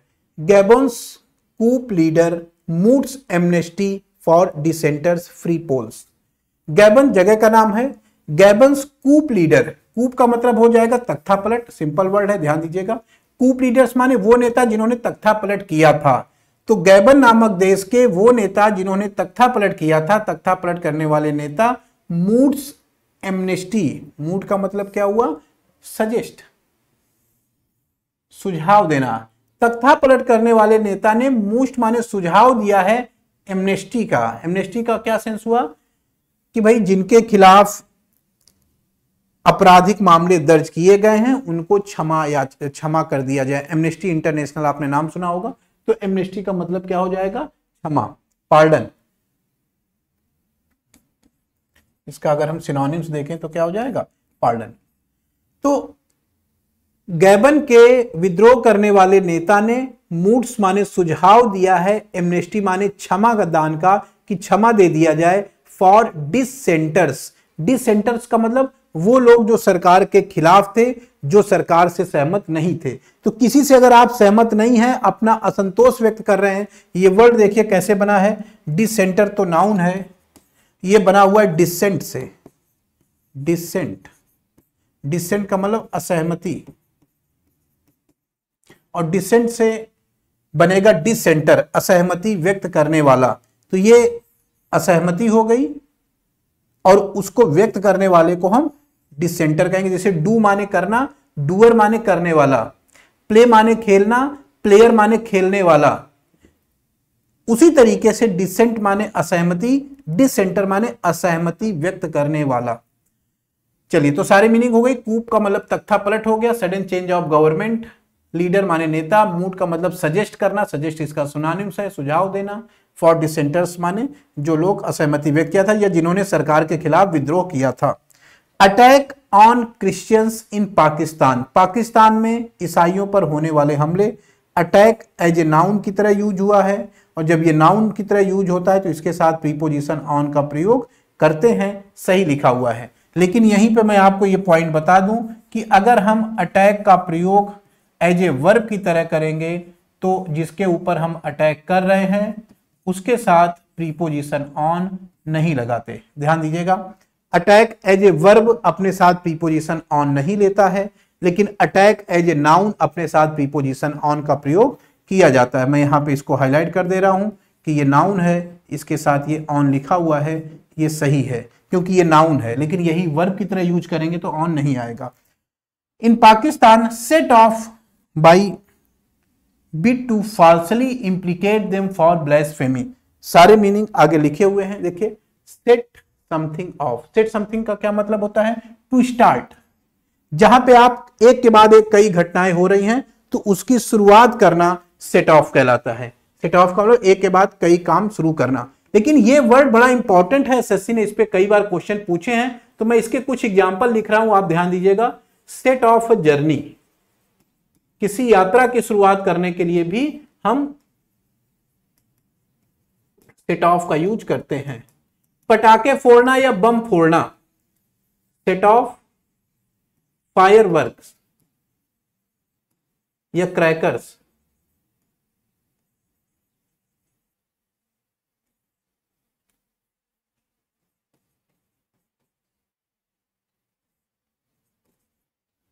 तो पटाखे या बम के,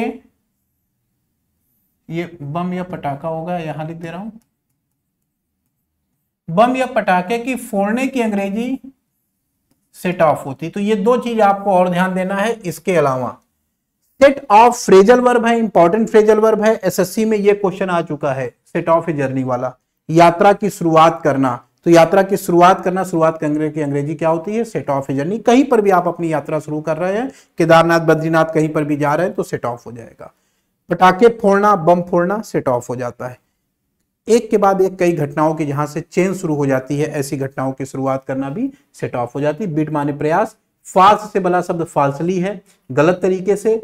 ब्लेसफेमी में पहले भी बता चुका हूं, ऐसा कोई काम या ऐसा कोई वर्ड्स यूज करना जो किसी धर्म के स्थापित सिद्धांतों के या व्यक्ति के खिलाफ है, उसको ब्लेसफेमी या ईश निंदा कहते हैं। चाहे आपका व्यवहार हो या आपके वर्ड्स हो, वर्ड्स और बिहेवियर दोनों आएंगे ईश निंदा वाले सेगमेंट में। ब्लेसफेमी ये इंपॉर्टेंट वर्ड है, ध्यान दीजिएगा इसको। इंप्लीकेट करना माने, इंप्लीकेट देखिए सिंपल लिखा हुआ है ना, किसी को फंसाना, ये कहना कि ये आदमी इस गलत काम में शामिल था। तो क्रिश्चियन पर पाकिस्तान में अटैक शुरू हो गए हैं। सेट ऑफ ये शुरू हुए बाय बिड, प्रयास से, टू फाल्सली इंप्लीकेट देम, जिसमें गलत तरीके से इंप्लीकेट करना माने फंसाया गया, देम माने उनको, फॉर ब्लेसफेमी माने ईश निंदा के आरोप में। तो इंप्लीकेट करना माने किसी को फंसाना या ये कहना कि ये आदमी इस गलत काम में शामिल था। आगे आइए। फ्रांस इवैक्यूएट, कहीं पर आप फंस गए हैं, बाढ़ आ गई है, आग लग गई है, दंगा भड़क गया है, या अभी जैसे पश्चिम के मध्य पूर्व के देशों में, मध्य एशिया के देशों में हुआ, वहां से सूडान से अन्य जगहों से भारतीयों को वापस निकाला गया। तो जहां पर लोग फंसे हैं, चाहे बाढ़ के कारण, चाहे आग के कारण, चाहे दंगे के कारण, या किसी भी कारण से, उनको उस जगह से सुरक्षित स्थान पर पहुंचाना या निकालना इवैक्यूएट कहलाता है। फेस माने सामना करना, थ्रेट माने भय, खतरा, धमकी भी हो जाएगी। चलिए, तो सिंपल वर्ड है, मेन आपका था इवैक्यूएट, इस वर्ड को ध्यान देना है। तो फ्रांस ने 5 अफगानी महिलाओं को बाहर निकाला सुरक्षित, हु फेस तालिबान थ्रेट्स, जो कि तालिबान की धमकियों का सामना कर रही थी। स्वराज अनवेल्स, अनवेल करना, देखिए अनवेल को समझना है तो वेल को समझना पड़ेगा। VEIL, ये शब्द आपका नाउन भी है। नाउन का मतलब, इस नाउन के रूप में इसका मतलब घूंघट या पर्दा होता है, और ये शब्द आपका वर्ब भी है। नाउन भी है तो ये शब्द आपका वर्ब भी है। तो वेल का क्या सेंस हो जाएगा? अगर हम इसका सिनोनिम्स देखें तो वेल बराबर सिनोनिम्स इसका होगा श्राउट। ये इंपॉर्टेंट वर्ड है, ध्यान दीजिएगा, श्राउट।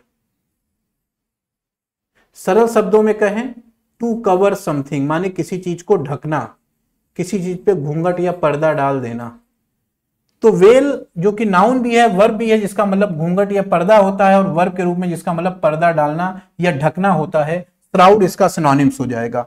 अब हम अगर अनवेल की बात करें तो आपने देखा कि वेल में अन लगा दिया गया तो अनवेल हो गया, यानी उसका ठीक निगेटिव हो गया। तो अनवेल करना, वेल माने पर्दा डालना, घूंघट डालना, छिपाना किसी चीज को, और अनवेल करना माने किसी चीज को वो पर्दा हटा देना, वो घूंघट हटा देना, यानी किसी चीज को उजागर कर देना। रिवील इसका सिनोनिम्स हो जाएगा। रिवील दर्शाना या उत्पादन करना। टू शो और इंट्रोड्यूस अ न्यू प्रोडक्ट, किसी भी कंपनी ने जब नया प्रोडक्ट बनाती है और उसको मार्केट में लेके आती है तो वो उसको अनवेल करती है, माने उसके ऊपर से जो रहस्य है उसको हटाती है, लोगों के सामने वो कार है, लैपटॉप है, मोबाइल है, फोन है, सबको अनवेल किया जाता है। कल का पेपर में जब देख रहा था तो मैंने देखा एक पेज में 7 से 8 बार यही वर्ड, हेडिंगें अलग अलग थी लेकिन वर्ड था अनवेल, कि इस कंपनी ने ये प्रोडक्ट लॉन्च किया, इस कंपनी ने ये प्रोडक्ट लॉन्च किया, इस कंपनी ने ये प्रोडक्ट सामने लाया भारतीय बाजार में। तो मुझे लगा कि ये वर्ड इंपॉर्टेंट है और आपको जानना चाहिए। अनवेल करना माने किसी चीज को लोगों के सामने लाना। और यहां से एक और बार जल्दी से देख लेते, I played impulsively in some position against Carlsen. Impulsive क्या होता है?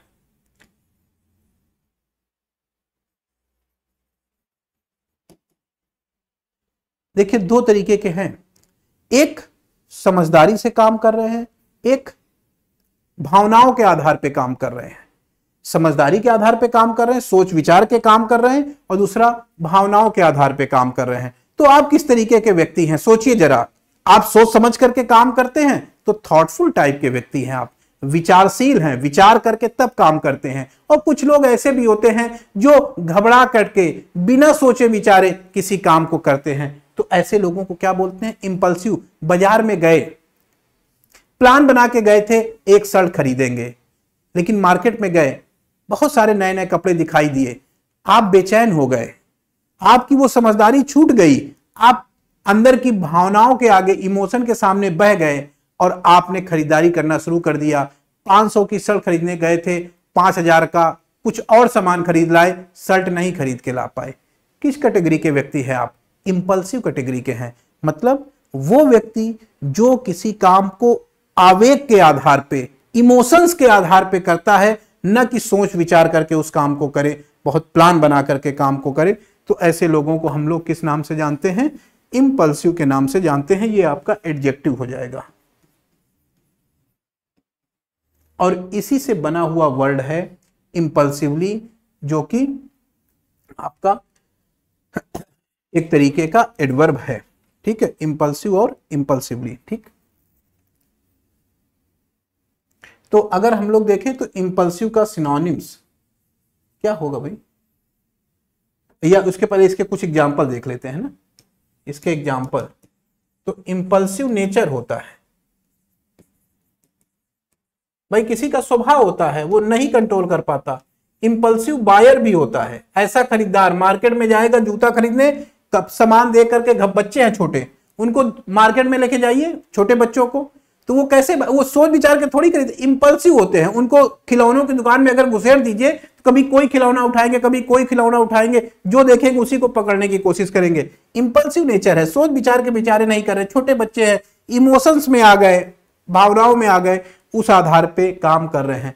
तो नेचर हो गया, बायर हो गया। इंपल्सिव डिसीजन भी होता है, आपके निर्णय, आपने जो निर्णय लिया है वो विचार करिए, सोच समझ के लिया है या ये सोच के लिया है कि अचानक से मन में भाव, इमोशंस आए और आपने निर्णय ले लिया। ठीक है, अब हम इसका जरा कुछ सिनोनिम्स देखें इंपल्सिव का। तो इसके सिनोनिम्स में आ जाएगा आपका इम्पेचुअस,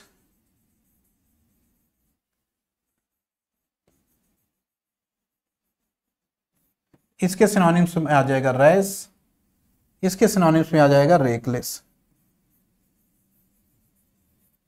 ठीक है, इम्पेचुअस, रैश या रेकलेस, ये जो वर्ड है ये कहीं न कहीं इसके सिनोनिम्स हो जाएंगे। इसका मतलब हो जाएगा आप सोच विचार के काम नहीं कर रहे हैं, बल्कि विदाउट थिंकिंग कर रहे हैं। ध्यान दीजिएगा, सडनली एंड विदाउट थिंकिंग,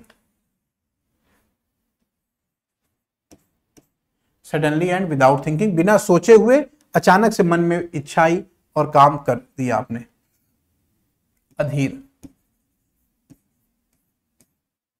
ठीक, कर लेंगे इसको। और यहां से सेगमेंट खत्म है, ये आपका सेगमेंट शुरू हो जाता है वोकैब का। इसको आप करिएगा सारे वोकैब के पोर्शन, और इसका आंसर पीडीएफ फॉर्म में आपको मिल ही रहा है, तो करने के बाद आप मिला भी लीजिएगा कि हमारे जो आंसर है वो सही है या गलत है। तो आज की क्लास में इतना ही रखते हैं। आज लाइव क्लास नहीं हो पाई, कोई बात नहीं थी, मैंने वीडियो रिकॉर्ड कर दिया है, इसको आप देख लीजिएगा, ताकि हमारा जो डेली रूटीन चल रहा है न्यूज़पेपर एडिटोरियल एनालिसिस का, वो आपका ब्रेक ना हो और वो चीजें आपके पार्ट में एक और अब फीदर इन योर कैप हो जाए। फीदर इन योर कैप का मतलब एक नई चीज आपके उपलब्धि में जुड़ जाना। आज जब आप ये एडिटोरियल की क्लास देखेंगे तो कुछ नए वर्ड्स, कुछ नए स्ट्रक्चर, कुछ नए सेंस, कुछ नए कॉन्सेप्ट आपके नॉलेज में ऐड हो जाएंगे। तो ठीक है, यहीं पे रखते हैं ये क्लास। कल फिर आपसे अगले एडिटोरियल की क्लास में मुलाकात होगी। बहुत बहुत धन्यवाद आप सभी लोगों का।